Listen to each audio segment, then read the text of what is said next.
I am now addressing the nation together with the civilian, military, and police sectors, the organizations that would count in our enforcement of the laws to protect the people of the Republic of the Philippines. Pero sa mga kababayan ko, kayo, ako, do not panic. Huwag kayo masyadong ma-stress. The crisis is very, very clear. COVID-19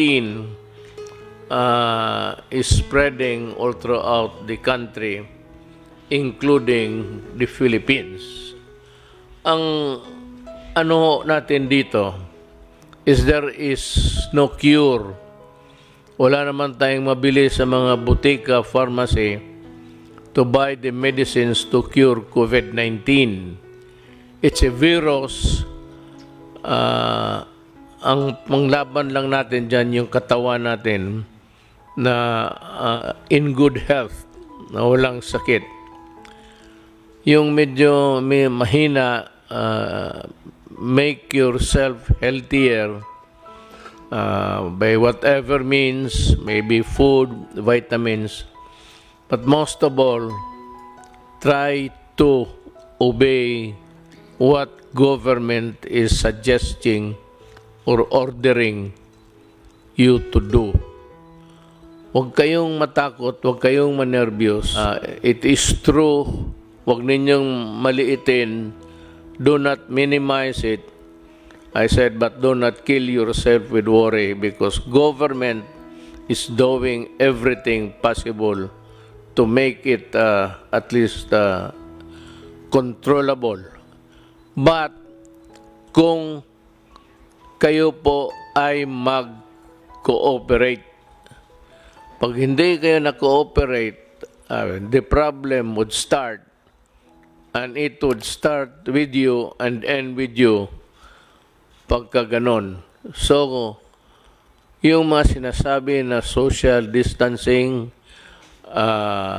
sundin lang po ninyo, at yung mga binibigay na well ahead ng Department of Health, sundin ho ninyo kung anong sinasabi ng mga doktor kasi sila po ang marunong niyan. Ang military, ako, lahat na hindi doktor, walang alam, wala kaming maitulong sa inyo. It's only the medical people and medical experts who can help us. So listen to them. Ang importante niyan, sumunod kayo. At meron ho kaming itong task force, interagency to, kasali na ang military pati police, kasi kailangan namin ang tulong nila kung sakali man lalala talaga to. You want to follow because you want to help everybody, including yourself and your family. Ang resolution, a province quarantine is advised when there are at least 2 positive COVID-19 cases belonging to different municipalities, component cities, or independent component cities in the same province, ito ng national capital ng isang probinsya. Ito namang LGUs which have imposed community quarantine in the respective jurisdiction upon the declaration of the state of calamity shall be allowed to access the relief response. Kung ano ninyo sa probinsya ninyo which you have prepared can now be utilized to the fullest with the help of the national government. Itong isa, work in the executive department. So work in the executive department shall be suspended during this period. Walang trabaho, suspended sila, walang pumasok, without prejudice to the formation of skeletal workforces of government by government agencies in order to maintain the unimpeded delivery of services to the public. Ibig sabihin, sa mga opisina nasyonal,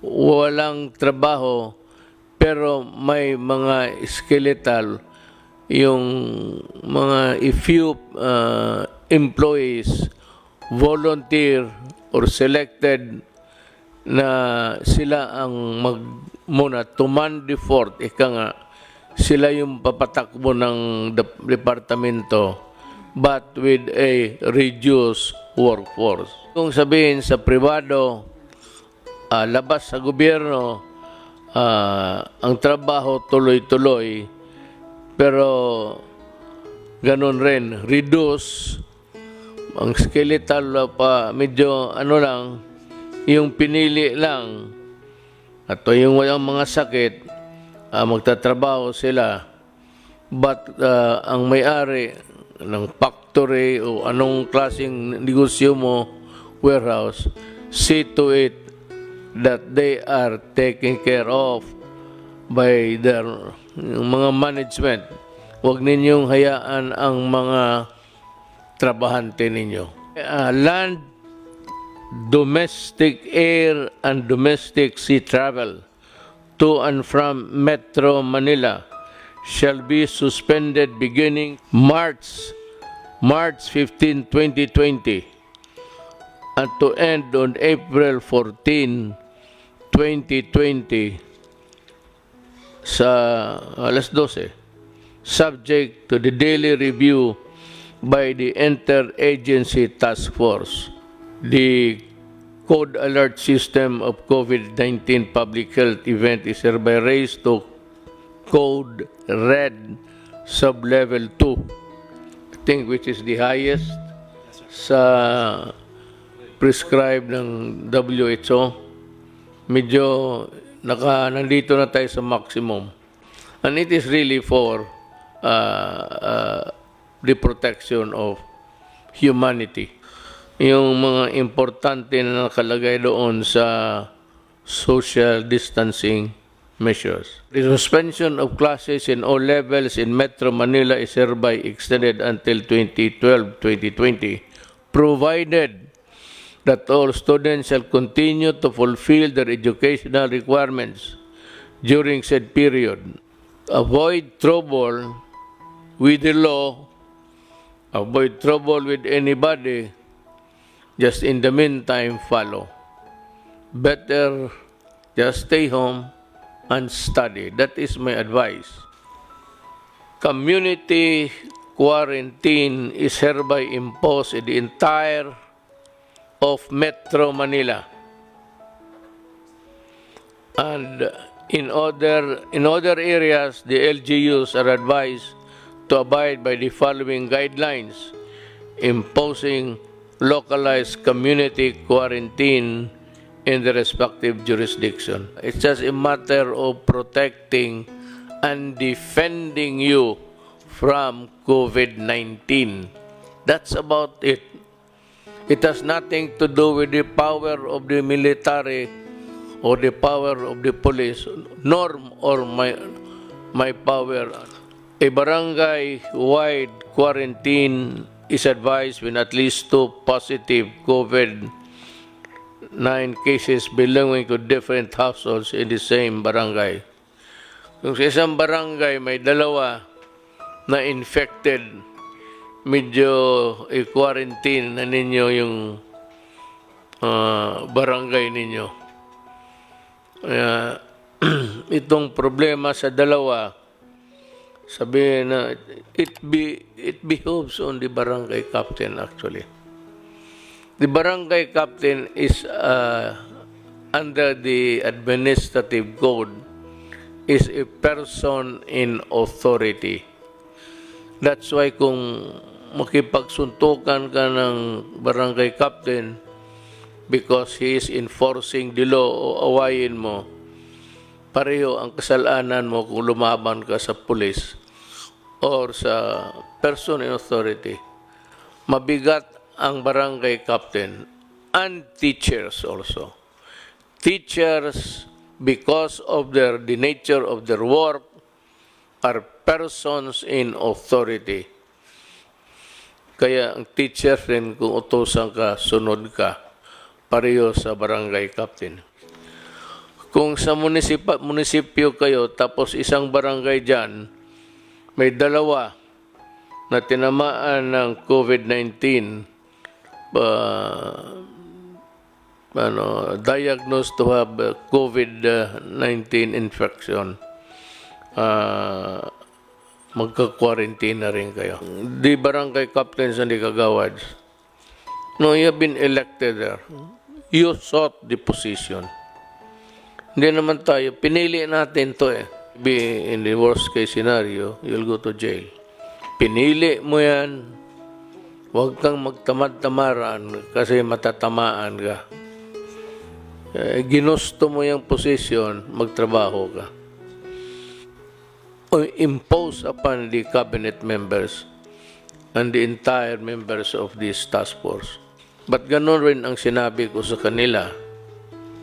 Nandito tayo sa gobyerno. You choose to be a part of government. And there is a crisis with no solution in sight. Walang solution. Unless there is a vaccine by the grace of God, makita o maimbento ng ating mga scientists. It could be the Philippines, for all you know. It's the LGU outside of the National Capital Region, yung labas ng Metro Manila, are advised to exercise sound discretion in suspending classes in the respective localities without prejudice to a determination by the national government to suspend classes if the situation so warrants.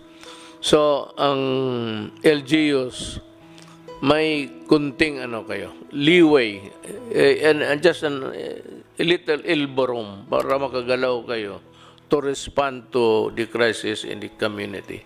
But it does not allow you to suspend classes on trivial and for, stupid reasons. It is only done because you have to protect them from the COVID-19. Yan lang talaga. Do not do it just to please everybody. The Philippine National Police and the Armed Forces of the Philippines, in coordination with the Interagency Task Force, shall be called upon to ensure effective and orderly implementation of the above measures. Hindi ito martial law. It is not a martial law. It's not even something extraordinary. But what is sought to be solved here is again, walang iba except to fight. Kailangan ko sila. Not to fight with you, guys. Huwag kayong matakot sa sundalo ninyo. Sundalo ninyo yan. Ang armed forces is there to serve you. Sila yung sundalo ninyo. So huwag kayong matakot kung nandyan sila sa utos ng mga civilian authorities. Yung mag-utos sa amin, Department of Health Secretary lang naman . So, but when he says to the military and the police, you have to implement this, obey them.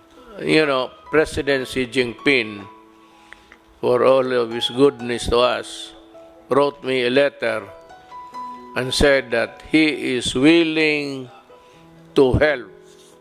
All we have to do is to ask. Ako, ang tingin ko, maybe there will be a time if things deteriorate that I have to call on China to help. He has said that they have managed the crisis very well in this country, and he is very much willing to help. To the Chinese government, to the people, especially to President Xi Jinping, thank you for the consoling words, and maybe I hope it would not reach to that point, but maybe we will need your help. Salamat po. The entry travel restriction shall be imposed upon those traveling from countries with localized COVID-19 transmission, except for Filipino citizens, including their foreign spouse and children, if any, holders of permanent resident visa. Remember, Filipino, walang problema. Holders of permanent resident visa and holders of diplomatic visas issued by the Philippine government. Yung travel dito ang gustong pumunta, hindi tatanggapin, lalo na kung yung bayan nila has ordered a restriction sa travel. Mismo yung bayan nila hindi pumayag na mag-travel sila tapos pupunta sila dito, hindi rin natin sila tanggapin. But ang Pilipino, pati yung pamilya niya, because they are Filipinos and this is their country, they are very much welcome to come back. Lalo na sa panahong ito, if they want a more secure, comfortable place. Then what is the purpose of government? The purpose of government is see to it that things are in order. To do that, if things deteriorate, I said, the military and the police will maintain order. Kaya nga tawag niyan, peace and order. There has to be a peace, and that peace, nakalagay na orderly. There must be order in the country, and that is all. Sumunod lang tayo, lahat ng bayan ng buong mundo nauna pa sa atin. Kasi mabilis sa kanila. Italy, it's 1,000 a day sila ang pasa ng contagion. Dito sa atin, medyo maliit pa. Pero numbers in a crisis can be, cruel. But overnight, makita mo, meron ng talagang mabilis na. So what we are trying to control is people with COVID, na tapos yung ilayo natin, healthy ones, sila yung i-target natin, not for anything but for their own good. Maybe go to the hospital and seek treatment. Yung mga test ng test diyan para sa kung may infection ka o hindi. Libre yan. Libre, walang bayad.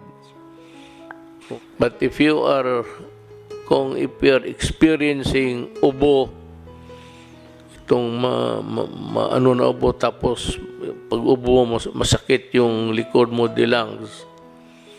Ang lungs mo ang titirahin dyan eh. And if it's too late, hindi na kaya ng antibiotics yan. It starts with a virus. The virus weakens your body. And it weakens your body, lahat na papasok, then it will kill you. Papasok sa katawan mo yan, just like AIDS, makes you weak, then it allows other germs to come into your body and you get sick. Usually pneumonia yan. And it's virulent, so seek treatment as soon as possible. But we are here to serve you, and every day we are meeting and in contact with the rest of the country. Sumunod lang tayo, hiningi ko sa inyo, kunting pasensya lang. It's for your own good. Para sa akin, kung ayaw mo na, baka ako ang mamatay, hindi ka maawa sa akin dahil sa kalokohan mo, ayaw mong sumunod. So, let's help each other at this time of our life because everything is placed in jeopardy. Delikado talaga. Totoo ito, crisis talaga ito. Kasi walang gamot. Okay? Salamat po. Thank you for listening.